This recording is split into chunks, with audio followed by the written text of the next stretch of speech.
Hey, hey, hey, you know me. It's Dr. Cheryl BryantBruce MD, and you are listening to Chatters That Matters. I am your show host, the Celebrity Doc. So today I have the absolute pleasure of interviewing none other than Chef Eddie G. And he is here with us to talk about everything culinary and to tell us about some of his travels around the world, some of the delicious, luscious things that he has eaten and made accordingly. And we'll talk just a little bit about our Super Bowl experience because that is how we met when we had the great fortune of sharing my office at the Jackpot Cafe in the Circa Hotel. Chef Eddie and I actually made that our temporary office, and technically it was his office because they got there earlier in the morning than I did, but by the time I arrived, they were gone, so it became my office. I'd like to welcome Chef Eddie G. A pleasure. It's an absolute pleasure. Chef Eddie G was in my office for 2 days in a row. We actually ended up conversating on both days. But during the second day, we actually really got to talk, got to know each other. He was there with the Fraticelli brothers, who are vintners there in Napa, Sonoma area, back in my neck of the woods.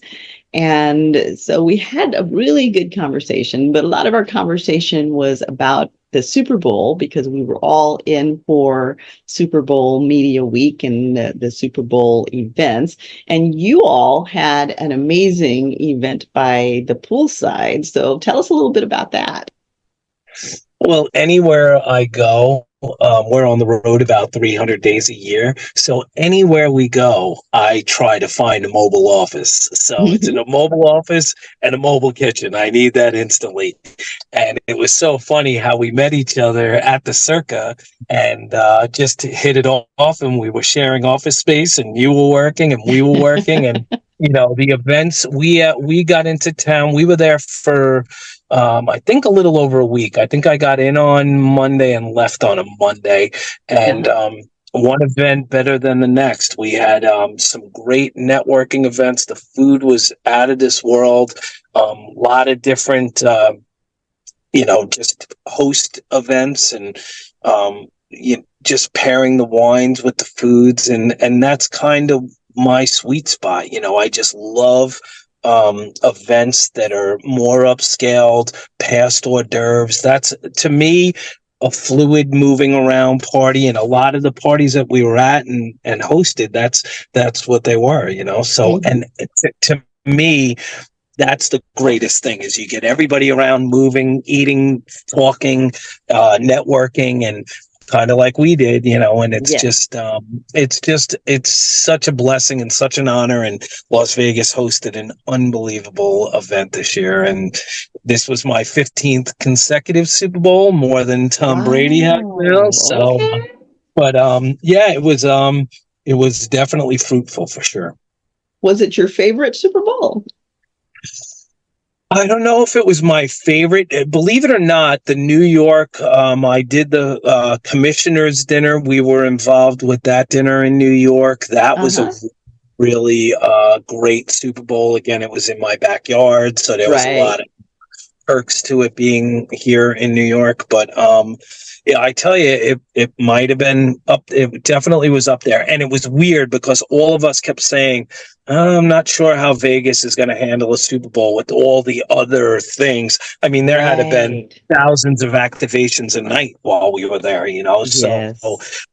So for Vegas to shine like it did, especially right after Formula One too, it was they did an, other than the weather being a little cold and wet in Vegas, which is kind of weird, you couldn't have asked for a better week. Yeah, they really, really outdid themselves. I was very impressed, and it was just a load of fun. Met some incredible people with incredible stories.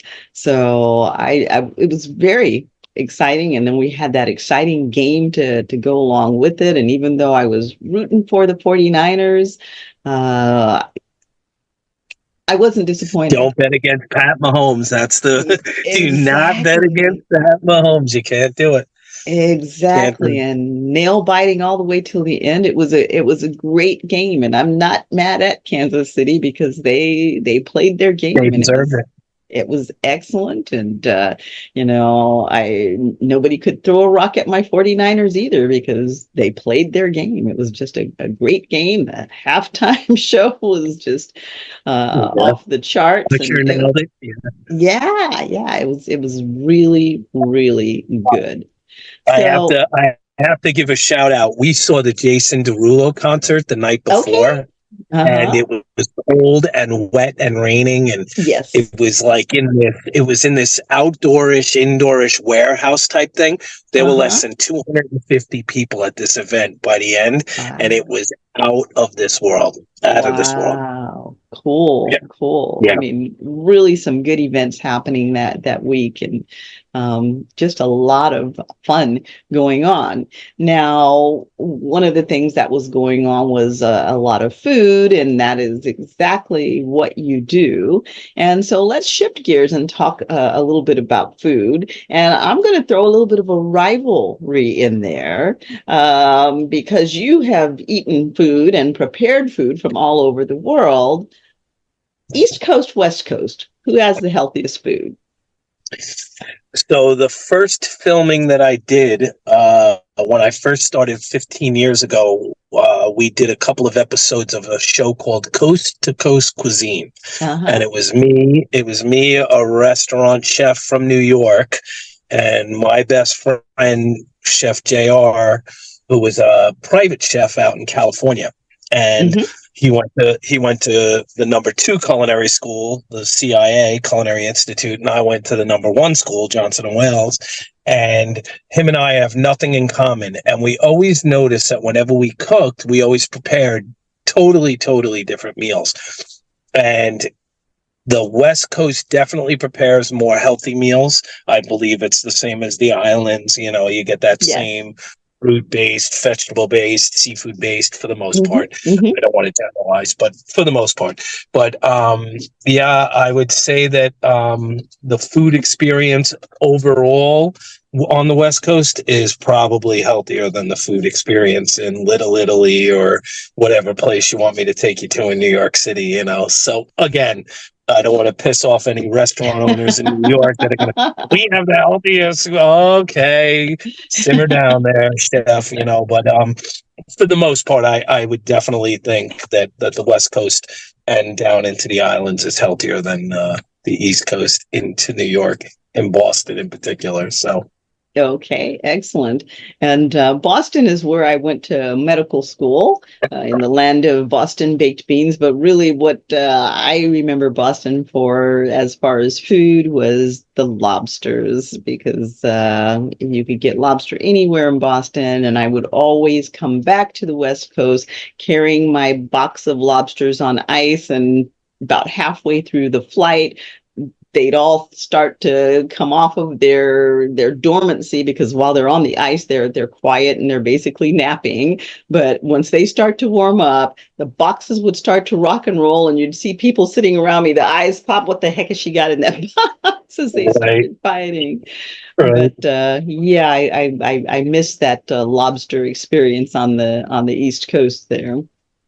Oh yeah. So we've jumped into this a little bit out of sequence because this is a recording of this show that will go live, but because we had a little technical difficulty earlier, we did have to refilm some of the sequencing. I'm actually happy that we did because it'll give me an opportunity to allow Chef Eddie to really tell us more about his background and again how he started and where he trained and what led him into this culinary experience that he's journeying on. Yeah, I mean, started in the kitchen with my mom and my grandmother, you know, 6 years old, 7 years old, standing on the stool in the kitchen, watching them cook and helping where I could. And that led into when I was 13, my buddies were all older than me. They worked in an Italian restaurant in New York, and they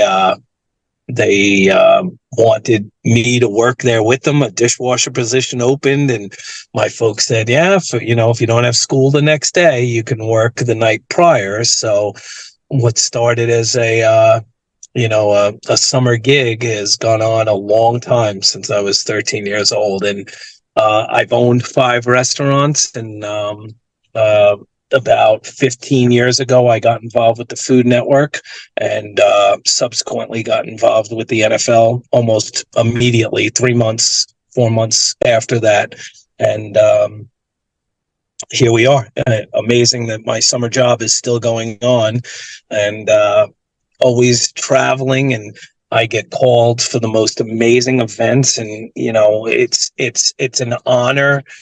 I think if there's an event going on that a private chef is needed in a city or at a Super Bowl. This was my 15th Super Bowl, like I said.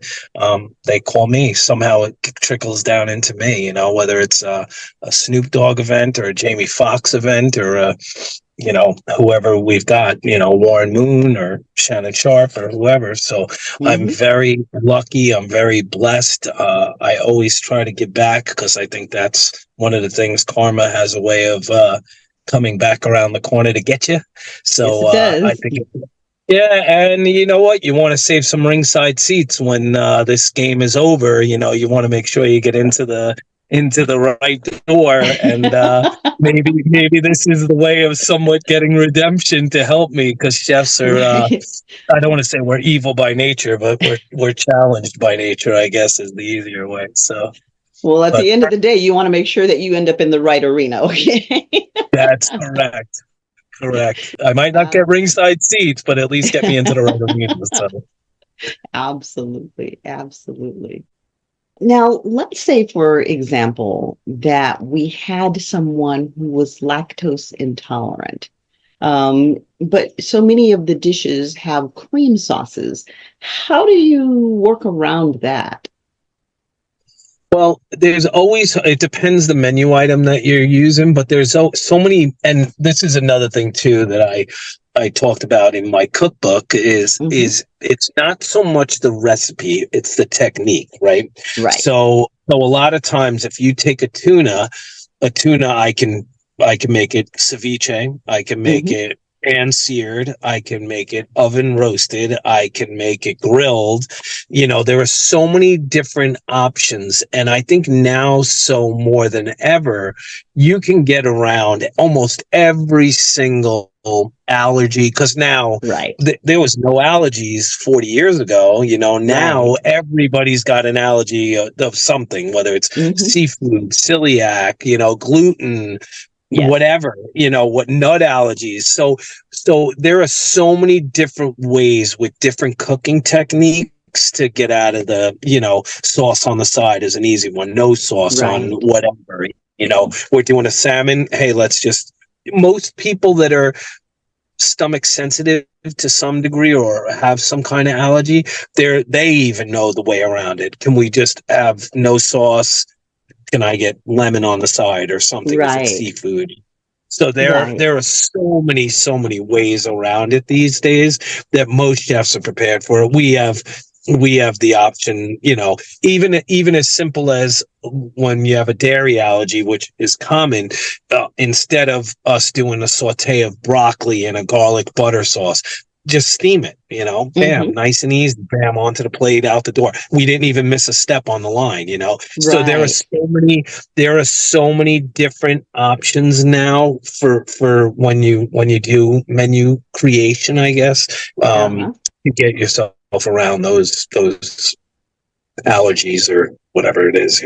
It's a lot. Sometimes it's even dietary. So somebody doesn't want gluten, somebody doesn't want whatever. So. Absolutely. And then, one of the things that used to be an issue, I'm pescatarian, so I don't eat meat, and it's not because it's a fad kind of thing. It really messes with my stomach, always has. So I pretty much avoid meat.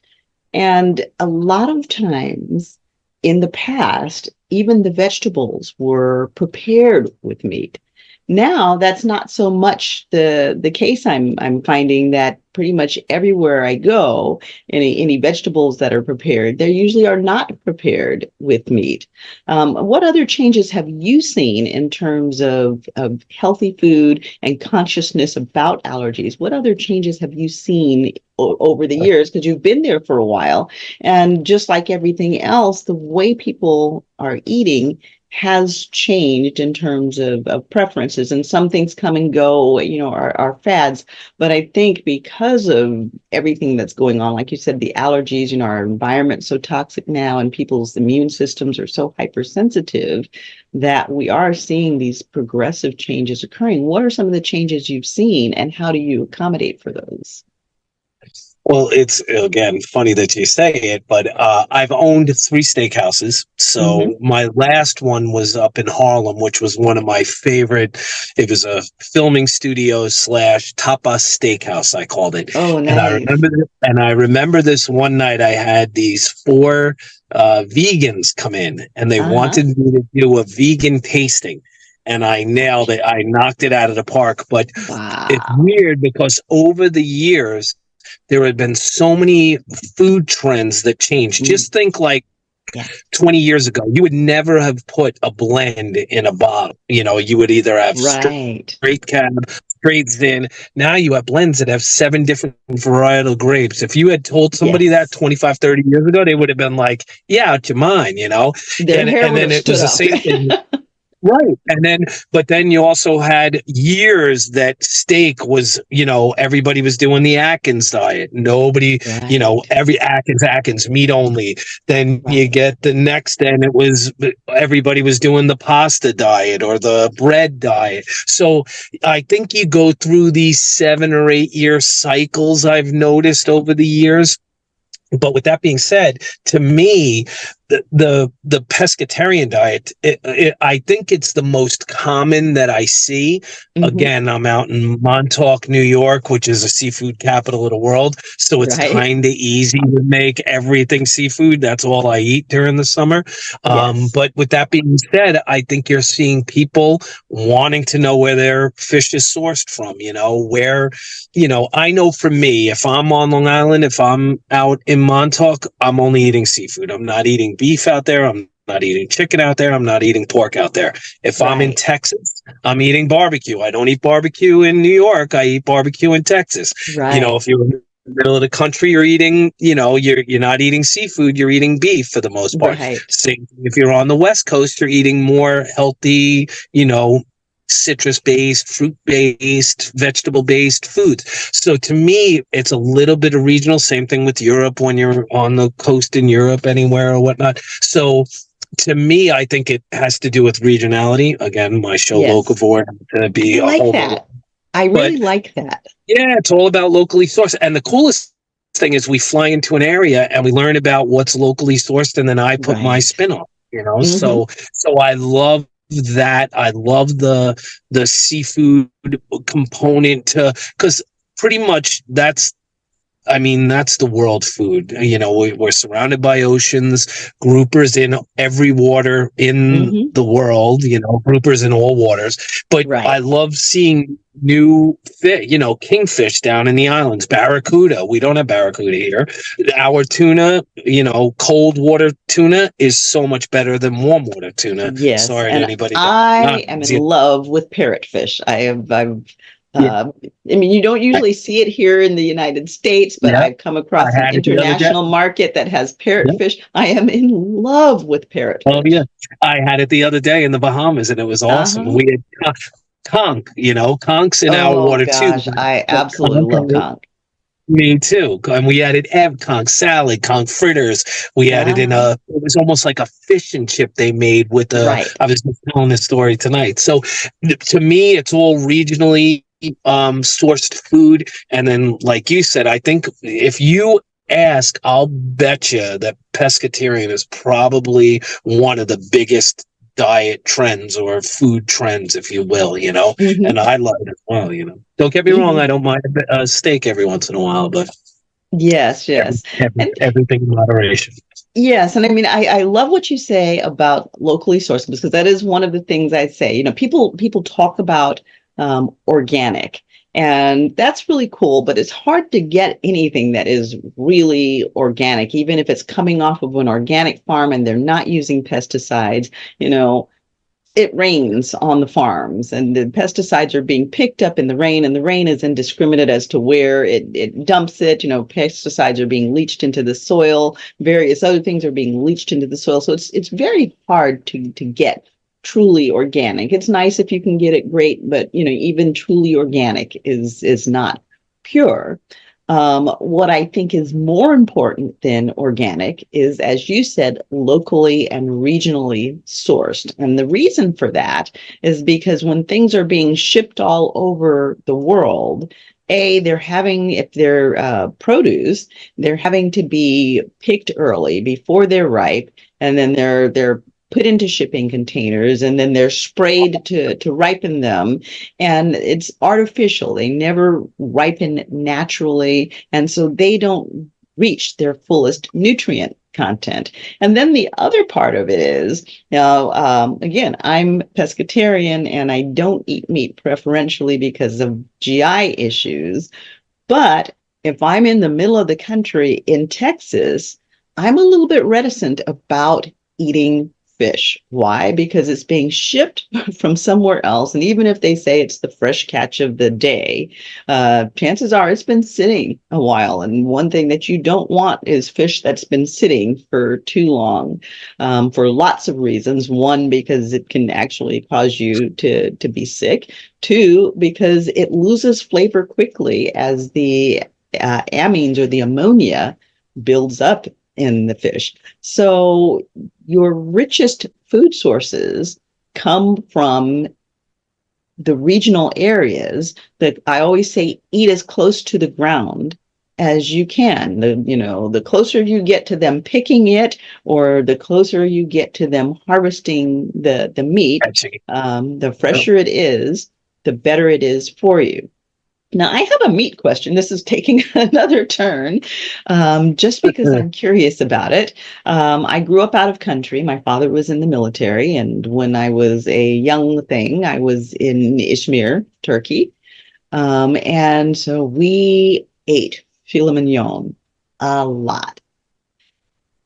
One of the things that I've noticed, because for a while here in the US, filet mignon was a top cut, and if you were going to have a steak in a fine restaurant, you were going to get a filet mignon. But I don't see that as often now. What has changed with that? And then the other meat question I have is that everybody talks about the Kobe beef. And I took my father out to a restaurant here in Sacramento, and, I got him dinner with the Kobe beef. And that was when I learned that there are two types of Kobe beef: the American Kobe beef, or I think it might even be called California Kobe beef, and the true Japanese Kobe beef. And so while the dinner was flavorful, Dad did not finish his dinner because he got tired of chewing. It was really, really stringy and tough. And I did taste it. Again, the flavor was great, but it was like chewing shoe leather. So can you talk to us about meat choices there? Well, I'll answer the filet mignon one first, only Okay. because filet will probably always be the most desirable and most expensive cut of Mm-hmm. meat. The thing that you're seeing probably over the course of the last 20 to 30 years is that every part of a cattle is being used now. Terrace Right. major, which I'm not sure if you've heard of, but there are so many little parts that they either ground for chopped meat Mm-hmm. or cut and find. Like tri-tip was a steak that really wasn't around back 30, 40 years ago. Right. And now, so now every part of the beef of the cattle itself is being used is edible. I Uh-huh. mean, We're even using bone marrow, for goodness sake, Right. So filet will always be dollar for dollar when you break a domestic regular, either black Angus or regular cow Hmm. down. Filet mignon, that tender loin is less fatty, usually a greater, it's extremely tender, and it's incredible. It's a great tasting piece of meat, especially if cooked right. Right. But to me, filet mignon will always be the top of the top. But with Okay. that being said, short rib, you take that short rib and you braise it in Cabernet for, 5, 6, 8 hours, 12 hours, and let that thing break down. There's not a more tender piece of meat. That ribeye is another one. The New York shell steak, the short rib, and where from the short loin comes the porterhouse and the T-bone. So Hmm. to me, when you have all of these primal cuts, filet mignon is always going to be the creme of the creme. With you eating a piece of Kobe beef that wasn't good, that wasn't prepared right. So Okay. Kobe beef has enough fat ratio in it where if it's cooked perfectly, not well done, well prepared Right. right, that should not be stringy. You should put it on your tongue. You should taste what the cattle ate, and it Hmm. should melt in your mouth. With that Okay. being said, I work with a company out of North Carolina called Wilders, and Wilders does a Wagyu beef, and Ah, their yes. cattle is probably one of the best meats I've ever eaten. Even as a steakhouse owner, I've owned 3 steakhouses, like I said. Hmm.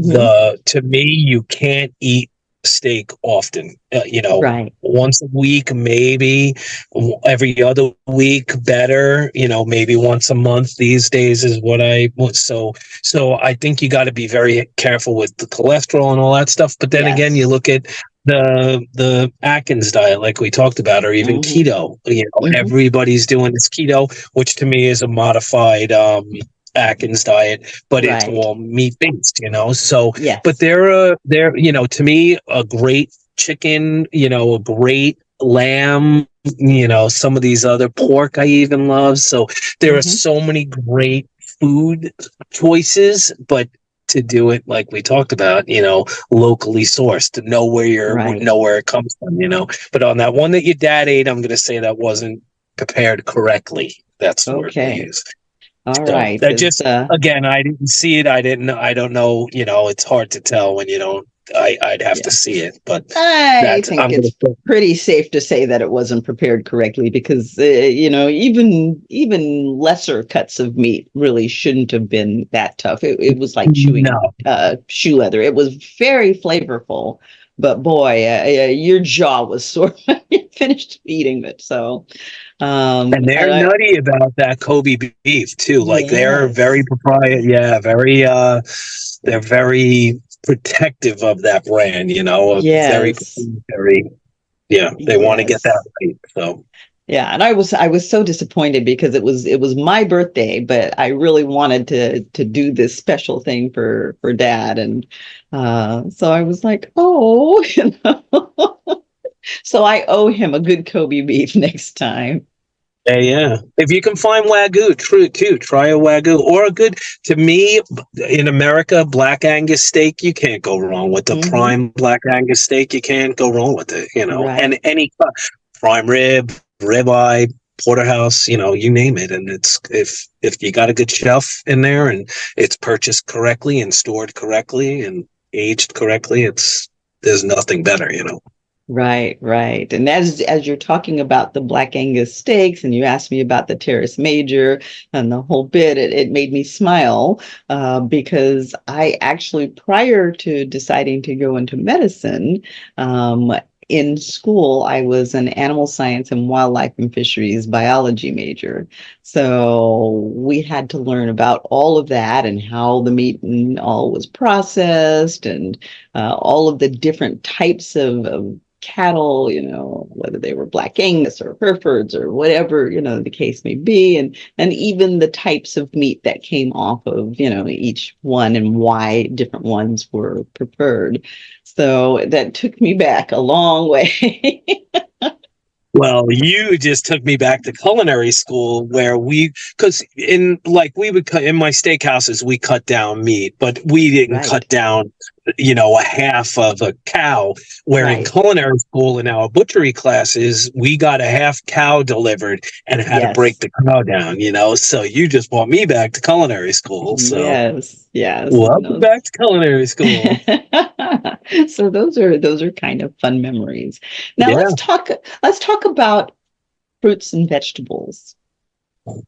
When you're preparing dishes, how do you decide what fruits and vegetables that you are going to put together to bring the flavors together the most? And a lot of people, they don't cook. They're afraid of cooking because they're afraid of doing something wrong. And for me, cooking is like art. You can't get it completely wrong, and if you do get it completely wrong, well, it's a learning experience, and the next time you paint, you won't paint it quite the same way. Right. So what are some of the things that you've paired that are your absolute best flavors, and what are some of, I mean, even chefs make mistakes, people. Even the best of chefs put together some things that just don't work. What were some of those disasters that didn't work for you? We don't make mistakes. No, it's always a learn. You know what? I learn this often in life that you always have to be learning. And Yes. that's the biggest thing. But one of the things, like you said, it's like an art. But you eat with your eyes, right? Yes. So to me, like if I'm preparing a scallop dish, and I was thinking this tonight, and I wanted to do just say a blue cheese dressing with it, right? Like a blue cheese cream sauce or something, white and white, right? So on the plate. So I would maybe blacken or pan sear or something where you bring in another color. So a lot of times Right. what I'll do is if I'm doing like a medley of vegetables, like like a ceviche is a perfect example, right? So if I'm doing a shrimp and mahi ceviche, let's say, I'll use like a yellow pepper, green pepper, red pepper. My mouth is watering. And a red pepper, maybe a little tomato in there and cucumber, right? So and then the citrus, like hit a little bit of use some orange citrus, some lime, some lemon in there. So when you look at it, you see all these different colors and all that stuff. I just did the boat show, and ceviche was one of the ones I did, and I did it breaking down a whole bunch of multicolored peppers in there, and like just looking at it, it was like, oh my God, that tastes incredible. So when you use that, that's half the game is the color mixture. So I usually, believe it or not, start with the color of what this plate is going to look like. Like I'll never put something yellow with yellow or brown with brown or whatever. Right. I'll always do like different colors to try to mix and match on the plate. And then it becomes the next thing is kind of like the crunch, because you want different textures. You want a little bit of a bite here, and then it comes into now let me build the flavor profiles in. So if I was going to do like a I don't know, like a blue cheese beurre blanc on that scallop, like stuffed mussels or something like that, or mushroom. I might hit it with some Cajun dust, like get a little red in there, so try to pick that up. And so what I try to do is think with the eyes first, and then I go with the textures second, and then I try to build the flavor profile in after, whether it's a sweet flavor, like dropping a mango into the ceviche. So you got a little bit of heat in there, and then you got a little bit of sweet in there. I love cooking with like a honey, soy, sriracha, maple syrup, and then I did a for Shannon Sharp with this cognac. And I think we talked about this. And then we did it like I did this reduction, and it came out to this. Oh my God, it was out of this world. So like and Shannon Sharp was pissed that I made a steak au poivre using his cognac. But so what you do is you try to build, like I said, I think I start with the visual first, and then I go into texture maybe second. and then the flavor profile third, because that's kind of easy, because you can build in the sweet, the heat, whatever you need to do, you can kind of move around, if that makes sense, so if that makes sense. Absolutely. And Absolutely. hopefully, And did that answer the question? I feel yes, like I went off the rails.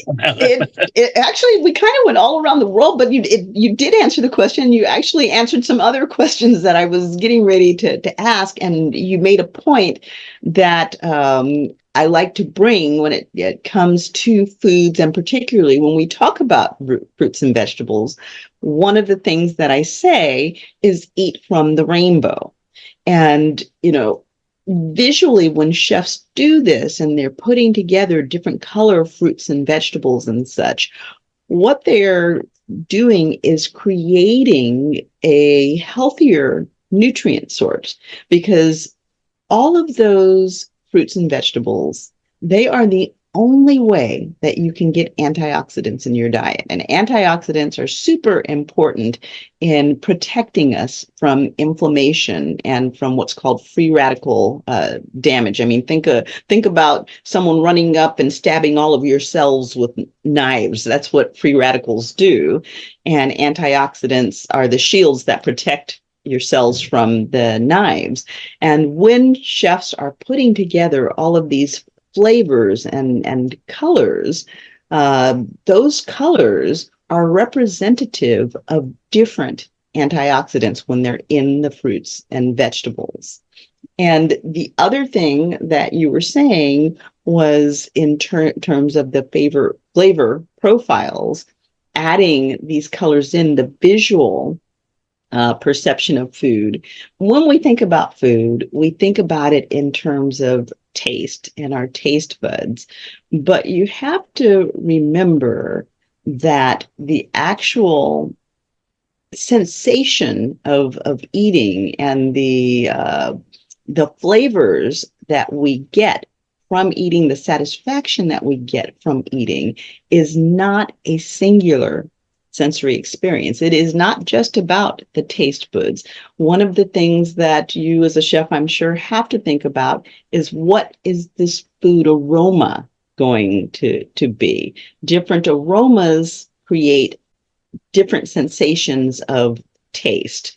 And that visual, I mean, we don't think about visual being connected to palate, but you can prepare the same meal and slop it on a plate. And this has actually been scientifically shown. They've done research that showed this. You can use the same ingredients, slop it on a plate, or you can have it nicely prepared and arranged so that it creates a beautiful visual plate. And what happens is that the perception is that the food that's slopped on the plate does not taste as good, even though they're the exact same ingredients, the exact same preparation, but the presentation being different, the eye tells us that that food does not taste good. Oh yeah, so, without it. Now I'm going to answer your next question. So I've been involved with the St. Lucia Food and Wine Festival, St. John Food and Wine Festival, Jamaica, Taste of Cayman, the Bahamas. So all of these different food and wine festivals with different seafood and different vegetables and whatnot. And that's probably my favorite area of the world to prepare food from, because you do get all of these colors of the rainbow and you do get all this fresh seafood and all of that. So to me, it's so bountiful down in the islands of, we're so fortunate to be 3 hours away from, some of the best eating in the world, especially as a chef. It's like, oh my God, the foods that you get to choose from, the parrotfish, the red snapper down there, the kingfish that's down there. And on top of it, then you get the pineapple and the mangoes and coconut. So, yes. And I tell you what, mango in the islands is so different than that stuff that you get on the shelves in the supermarket. If you've never had them outside of the United States, outside of the supermarket, you have never had a mango. And Grand Cayman has 8 different varietal types of mangoes. Mm-hmm. And one of the things the locals do, which I did on Wednesday in a week ago in the wherever I was, Bahamas, is they eat the mango in the ocean. So when sunrise, you go to the ocean. Hopefully, I'm telling a secret, but the locals eat it and dunk it right into the ocean. So you get the sweetness from the Or the mango, salt. salt from the sea. It is, Yes.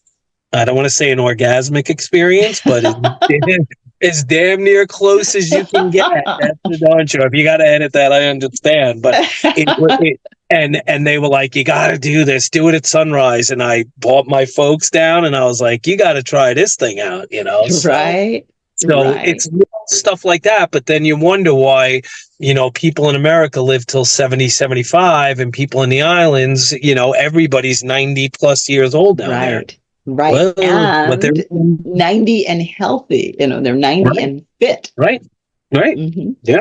So it's all about food choices now, isn't it? Right. And then, so many people believe that they cannot eat healthy and still have good food choices that are tasty. And we have places like the islands in Southeast Asia and, all of these different places that are using all of these different flavors and spices and all.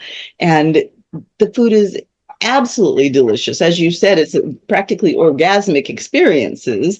And yet still they are fit and healthy. You see 90-year-olds running around that are healthier than our 20-year-olds.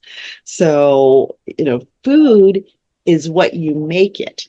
And you can have very healthy, extremely flavorful choices. And part of having those is being able to think outside of your box and take the risk of trying something different. Now, what is your most difficult food to prepare to make it taste like something? What is something that the basic thing you started out with was just, I don't know if I can do anything with this, and you've made it fabulous? Well, I just want to go back for a second because you've said it twice and I didn't address it. But I tell everybody everywhere I go, no matter what, if you're cooking just for yourself, you're not selling it or cooking it for whoever. Experiment with new things. Go to Whole Foods. Go buy a fish you've never seen or played with before. Go buy a fruit or vegetable and try to come up with something. I'm sure it's going to taste fantastic. It might not look good, but if you mess it up somehow. So, but I say that all the time, to try new stuff that you've never. But I got to be honest with you, and we're kind of fortunate because the way that when I do travel and cooking, and again, 15 years of the travel culinary part of what I've been doing is usually I'll taste something prior. So the biggest challenge I have is if I'm given something and somebody says, here, make something of this, well, I'd love to see what the taste profile is of this, Yes. And a perfect one when we filmed in Haiti at the Haiti Food and Wine Festival. I failed to mention that one, but the John mushroom that's down there, and that mushroom I had never seen before. I had never cooked with before. And I wanted to eat it in a restaurant to try to see how let me see how you guys prepare this and see what it's like. So a lot of times the only challenge if I got one shot at it, then I'll try to figure it out because, and I know this, I don't want to make this simplistic or whatever, but a lot of times if you have a white fish, like a striped bass in New York, that striped bass is going to eat similar to like a Chilean sea bass. It's going to eat similar to a kingfish down in the islands. It's going to, preparing it wise, it's a sturdy white fish that you can pan sear. You can throw it on a grill, it's not going to stick, so, and then you get some flaky fishes like the fluke here or the parrotfish down in the islands, so it's a matter of once you have the technique, like we talked about earlier, it can resonate with other brands of fish, if you will. So a lot of times I just need to know what does that thing taste like? What's it supposed to taste like? And then, okay, let's go get it, So if that, hopefully that answered that question. So Yes, it did. Yes, it did. Now, you're traveling all over the world looking at these different locally sourced foods. And I grew up out of country. And so I saw some different cooking techniques and stuff. And there were some things that were being done in other countries that added both flavor to the food, but again, added nutrients to the food. One of the things that I liked in terms of flavor was rice being cooked in bamboo. And in terms of adding nutrients to the food that was cooked and wrapped in the banana leaves and then steamed into the banana leaves. And so you receive the richness and the flavor from the banana leaves, but it also imparted nutrients. What were some of the things that you've seen in the various different locations that you've traveled to that you would say were both healthier ways of preparing food, or that they were ways of adding nutrients to the food while adding flavors? Well, while you were saying it, I thought of two different things. We were in Italy filming over there, and we made a pesto where we literally took the blender, went into the garden, and started picking like the basil and picking the garlic picking the olives from the trees and grabbing the olive oil that was just pressed. So, and then made this pesto out of that. But the one thing that sticks in my mind too is we were down in Belize and we had they took the spiny lobster, they deshelled the tail, and they wrapped it in banana leaves and they steamed it. And then they took rice and they used coconut milk in the rice and this pepper, very, very peppery. And it was the wildest thing that this concoction came up when we were done with it. And it was, I can still taste it in my mouth. And it's stuff like that I love. That's one of the reasons I want to spend, like, I would love to go to Asia for a good 3 months and really get into the culture of seeing how their meals are prepared as well. But I think when you start seeing stuff like that, and then again, it's learning, but it's also learning. I could do that with the Chilean sea bass. I can do that with I can do that with scallops. I can do that. You can use other stuff, So that's, I think, one of the things where, again, it comes back to technique, that you can really learn a lot, I guess, and eat good. Right. Right. Absolutely. Yeah. Now, do you have a tip for our viewers in terms of things not to do? If you avoid these things, then you're going to be fairly safe in food prepping and coming up with some flavorful combinations. What things should we not put together? Well, here's one that you should, again, it goes, I always say the color on the plate is like a big one, that's, you can't have like all the same colors on the plate. So I'm really big at that. But the one thing that I thought of when every restaurant that I purchased had a microwave in it. And I used to have this throwing away the microwave ceremony where everybody would come in. And we would have like this lifting it and taking it, and everybody would take it to the garbage and get rid of the microwave. So to me, you should never use a microwave ever. There's no need to ever use a microwave in your life. Anything that brings food to 150 degrees in less than 10 seconds, that food, there's something wrong going on there. I can't tell you what it is, but I can tell you not to unplug the machine and throw that machine in the garbage. So that would be, if I was telling your people what to, anybody that's listening with that would be my tip. But again, just, it's just, to me, experiment, go grab a fish you've never seen before. Go to a dock somewhere where they just caught fish, just came in on a boat, and you've never seen that fish. Monkfish is a perfect example. Monkfish is in our waters here, and they call it the lazy man or poor man's lobster, they call it. Right. But when you see this, he's an ugly fish. When you see him on a dock, he's Google monkfish and take a look at that guy. And when you eat them, it's incredible. Pan sear it, Yes. pan sear it, and then finish it off in the oven. Make a nice little healthy sauce with it. A citrus beurre blanc is perfect for that. And so to me, it's experiment. Try new things you've never played with before. You go into rhubarb is another perfect. Oh, I love example. rhubarb. I love rhubarb. What do you do? But a lot of people are afraid of it. Go get it. Go cook it a little. Saute it. Blanch it in something.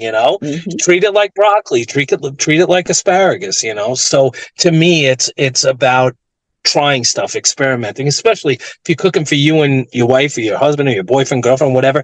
Your family. Put it together. Go figure it out. Make the plate look good and. The worst thing it's gonna taste good. It might not look good, but Right. try to figure it out. And then once you get those techniques down, pan searing, sautéing, whatever it is, you can apply it to other proteins. Absolutely. How do you feel about durian? It's weird. It was where did I cook it last?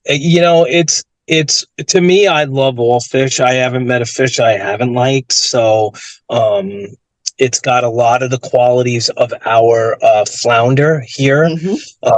But even like we were in Spain with sardines, and they had so many different varieties of sardines, and it's just, to me, go somewhere, see what the local stuff is and get it, if you're, I know you're a vegetarian, but if you're down in Texas or in the middle of the country in Vegas, get something locally sourced. Here's a good one. We had a shrimp sponsor at the Las Vegas Food and Wine Festival, and the kitchen was packed with, the Bobby Flays and the Guy Fieri's and all the whatever's in the kitchen, and I couldn't get in the kitchen. I couldn't schedule kitchen time. So shrimp was one of the things that was a sponsor or whatever. Shrimp was around, so they were like something with shrimp. So I was standing outside and I saw some workers in the field, and I was like, do you know what they're picking? And the guy was like, I have no idea. So I walked over. My Spanish came in handy, my kitchen Spanish, and my 8 years of studying Spanish. They were actually cooking paddle. They were harvesting paddle cactus. So I took the paddle cactus. The guy gave me a case, because he loved my Spanish. Gave me a caja of paddle cactus, and I had a bunch of interns. We cleaned up the cactus. I wound up grilling it. I did a cactus and shrimp ceviche. Oh, that people sounds heavenly. at the Las Vegas Food and Wine Festival, that people were losing their minds over. So it's stuff like that. Like, think outside. I always try to come up with a new menu item that nobody's ever done before.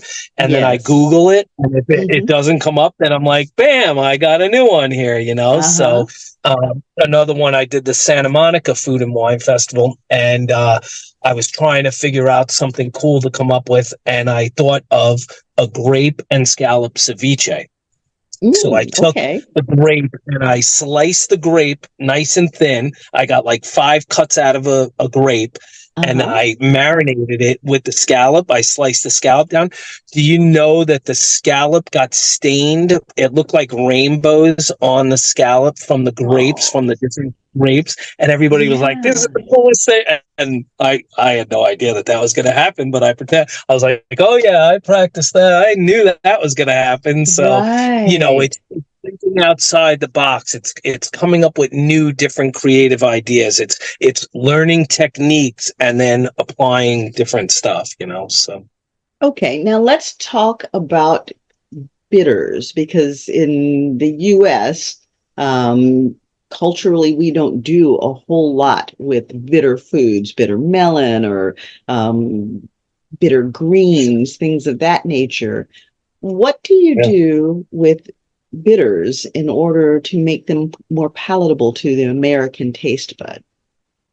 Don't tell anybody this, but I'll tell you this. But a lot of times what I do, if I'm cooking anything that's bitter or cook with bitters, a lot of times, and you'll love this, is citrus actually is a great, like, in the middle there, because Yeah. for some reason, bitter and citrus, it's like sweet and, sweet, Mm-hmm. hot and sweet. It's, Yes. to me, it's almost that same peanut butter and jelly-ish type thing. It Yes. shouldn't go together, but at the end of the day, like if you do something with like a pan-seared salmon, let's say, you do a pan-seared salmon and you deglaze the pan with some bitters and then Mm-hmm. citrus, maybe even a little white wine in there too, and then Mm-hmm. create a pan sauce out of that with the fond, they call it at the bottom. Um, to me, there's nothing like it, so a Right. lot of times anything bitter you can counter, you try to find the other side of it. Citrus is a great one. So Absolutely, absolutely. And one of the things that I found is, and I use a lot of citrus, even more than I used to, um, for those who have diets that are low salt. As Chef Eddie said, he doesn't even use much salt because there are so many other flavorful things you can season with. But for those who are really on strict low salt diets and they still want to stimulate those taste buds that the salt is responding to, the citrus really does a good job with that. And one of the things that I've been doing recently is, we all do the little squeeze of lemon or squeeze of lime here or there. And what I've been doing recently is actually using the entire fruit, slicing it and making sure that I'm keeping the rind on the fruit, because sauteed, once you saute that up, it caramelizes and it is just amazing. It adds amazing flavor. It adds some texture, and it even adds that extra pop of color. So I've been using citrus in that way a lot more frequently now than I ever did. I do the same thing. If I'm making a scampi, I'll squeeze the lemon in and drop the whole lemon in there, do it for Mm-hmm. the whole saute. And then Mm-hmm. what I'll do is I'll take the tongs, pick up that citrus, and because you've cooked it in there, now it's this soft, gooey, it's like soft. Mm-hmm. It's still, you're not going to lose any parts of it, but you Yes. just squeeze that in there and you got all the citruses out of that. There's no Yes. better way to get the citrus out of a thing than sauteing it, for sure. Yeah, yeah. Whether And I mean, those oils that are in the rind, that yep, limonene and all of those oils that are in the rind are so healthy for you. So that's, an yeah, absolutely wonderful way of increasing the nutrient value of your food. So, absolutely. if you had just one tip that you wanted them to take away as their healthy eating tip when they're dining out, what would that be? Uh, See, I was thinking this. Here's another little technique that I love, and not a lot of places utilize it. What you'll get is you'll get somebody that'll take restaurants. If you order broccoli in a restaurant, there's a Mm-hmm. really good chance, and I'm not going to say this about every restaurant, so nobody freak out here, but they'll take the broccoli or cauliflower or whatever, they'll boil it and then they'll chill it and it'll be on hold in your mise en place ready for saute, right? So, Uh-huh. because if during your night you need it, you take it and bam, and then you just do it a quick saute and out. About a lot of years ago, I came up with this idea because I was like, well, look at the water that you just boiled that in, all the Yes. nutrients, they're gone. So I Yes. thought, why not incorporate saute into your boil or into your, Yes. it would be, would that be braising maybe? Yeah, maybe. Either Mm. way, poaching, I guess, would be the word. Yes. Hmm. So I start, like, just say I have broccoli in the dish. Let's just say Hmm. broccoli's alone, just to make it easy. Right. A little bit of oil in the pan, garlic in the pan, and enough water to evaporate or cook out by the time the meal is done, by the time the Hmm. saute is done. So Hmm. all of your nutrients stay inside of that saute. And I do it Yes. all the time. It's a little more challenging in a restaurant. And a lot of times, thank God I'm the boss, so I can make that call. But Hmm. it's a little nerve wracking if you get a lot of broccoli all at the same time, broccoli Right. orders across the board, because it's a little more time consuming because you're Right. taking it from raw to the plate. But Yes. I like it better because you're keeping the nutrients and it's a la minute, to the minute. Hmm. So, Hmm. so to me, that's one of my favorite tips, techniques, if you will, Hmm. for healthy eating. If I'm cooking or you're cooking it yourself. So, because like I said, a lot of times if you're eating that in a restaurant, that broccoli has been pre-cooked, pre-boiled, all of your nutrients are out, and now you have this beautiful green broccoli with 90% of the nutrients that you just flush down the sink. So, but Exactly. to me, I think, and it's the way I eat when I go out, especially if I'm out with somebody, is I will split a meal. Split order Yes. instead of all of this food.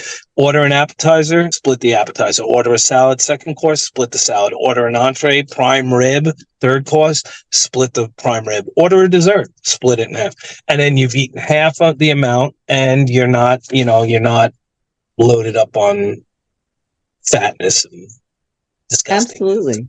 Absolutely. Absolutely. And it's So, weird. Now I'm looking for the first time at my silhouette, and this is kind of going to look like, because you're all like bright in the background. Mine looks like I'm hiding in a closet in the kitchen or something. I'm hidden away in the back here. So see, but we see you. yes, That's my what's silhouette important. you can see. Yeah. That is what's important. So, Eddie, it has been absolutely fun having you on, and Thank I you. hope to have you on again, and we'll talk more food because people love to talk food. And the next time I bring you on, I'd actually like to have you prepare a simple meal that our audience can follow along with, and take it as one of those easy meal prep tips that's going to be both delicious and healthy, because there are a lot of people that swear out that they absolutely cannot cook, but I'm sure following your direction, even my dogs would make great chefs. They would. The other thing too is, that we might want to consider doing is the next time I do a live culinary event, or I'm at Food and Wine Festival, something where I can bring the audience into the room. I get a lot of events, probably about 30% of my events, no cameras, no video, but Hmm. but a lot of my events also are, food and wine festivals and different events that Right. are public, or the hosts don't mind that there's outsiders in the room. So maybe we could do something live at one of my next live culinary events. Absolutely, Chatters That Matter would love to follow you around. So we have been listening to Chef Eddie G, and you have been listening to Chatters That Matter. I am your show host, Cheryl BryantBruce MD, the celebrity doc. And again, as always, we want you to hit those like buttons. We want you to leave some comments, we'll get them to Chef Eddie G, and he'll answer those questions you may have. And we want you to share these shows with your friend. Chef, if people want to contact you, if they want to hire you for those amazing events that you give, I mean, obviously you have definitely got a great reference list going there. How do people get in touch with you? I think probably everything's social media driven these days, from Right. LinkedIn, Twitter, Instagram, Facebook, blah, blah, blah, you name it, it's out there. So, I mean, if you Absolutely. Google Chef Eddie G, that keeps anybody busy, Chef EDDIEG. And Mhm. then, that's probably the easiest way to find me, and inbox. And I have a great team that we work with on the production side of stuff, and a great team that helps with the event side of stuff. So like I said, I'm super blessed. I try to help everybody in the world that I can. There's no reason why. See, and this is the thing too that I usually say at the end. I say two things. I say the thing that's going to bring the world together, our country to start, and the world together. And I think you and I talked about this in Las Vegas, is food will bring everybody together. Breaking Bread, Absolutely. which is one of the TV shows I work on, is called Breaking Bread, Lessons with Legends. We did one with Warren Moon, Mhm. XFNL player for the Houston Oilers, and we have one coming up with Shannon Sharp. So those kind of situations where, there's no reason why we can't all love each other and share a great meal and a great bottle of Fraticelli wine from Napa, and and Yes. everybody get along and talk about all the things. We all have more in common than we have not in common. So let's get that straightened away. Let's work on that. And then my father always said, become a dentist because everybody has a mouth. So I became a chef because everybody. But yeah, Chef Eddie G is a way to find. I'm easy to find, and anything I could do to help or guide people in the right direction or share whatever. That's what we're here for. Is to help one another. Absolutely. And the next time that we get together, we're definitely going to have to get together with those Fraticelli guys because we had way too much fun there in Las Vegas. Oh my God, yeah. The other thing too is next year's Super Bowl is in New Orleans, so we're already starting. I got to go down to New Orleans next week also. So yeah, a lot going on. So I'm planning on it, and I'll see you in Sacramento. But New Orleans, let's plan on doing something together because I definitely plan on making it down that way as well. Absolutely. Thank you so much. All right. Thanks for joining us. And again, you've been listening to Chatters That Matter. Thank you for listening to the show. Thank you for supporting us. And we look forward to seeing you again next week. Our show airs on Mondays and Wednesdays at 6 p.m., 7 p.m. And you can catch the replays at any time by going to YouTube. So we look forward to seeing you again next week. Chatters That Matters. Remember, health is wealth. You are your greatest asset. Invest in yourself. So it was such an honor to meet you at the Super Bowl in Las Vegas. And, your Chatters That Matter, we had been talking about it while we were in our mobile office together. And we had talked about this potentially happening where we get to sit down and chat a little and talk about things that matter. And here we are. And I'm honored to be involved with what you've got going on. I always, love to discuss food and events and sharing great stories and meeting great people. I think that's one of the greatest things that food and wine do, is it brings great people together. And like I've talked about before, is I think that's what's going to heal our country and our world is sharing food and getting to know people and really loving one another again. I don't think it's that hard, because we do have more in common than we don't, so and then as far as I'm Chef Eddie G, and, I've been fortunate enough to be filming and being involved with Super Bowl events and TV shows. And I didn't even talk about the tailgating segment that we're working on in September that'll be surrounding sporting events. I can't tell the name of it yet, but so we start filming in September for that. And as we discussed, the Lessons with Legends, Breaking Bread, BRED. We did one with Warren Moon. We have one with Shannon Sharp coming up. So there will be different athletes and influential people that really don't talk about so much what's going on in their lives now, but more like how they got to where they are in life, so it's not just the sports end of it. It's the leadership qualities of Warren Moon or, his entrepreneurial ways and stuff like that. So, it's to me, food and beverage kind of fits into everything, doesn't it? So whether we're, whether we're celebrating or mourning or whatever, food is always in the picture. That's the one thing we all have in common on the planet is we all need to eat. So to me, I love being in the food space. Like you've heard me say, my dad said, be a dentist because everybody has a mouth. So I became a chef because everybody has a mouth. And to me, it's about breaking bread, and it's about sharing stories and getting to know one another and finding our commonalities. And if we have something that we disagree on, we don't have to kill each other. We can have a civil conversation and cheers a glass of wine at the end of that.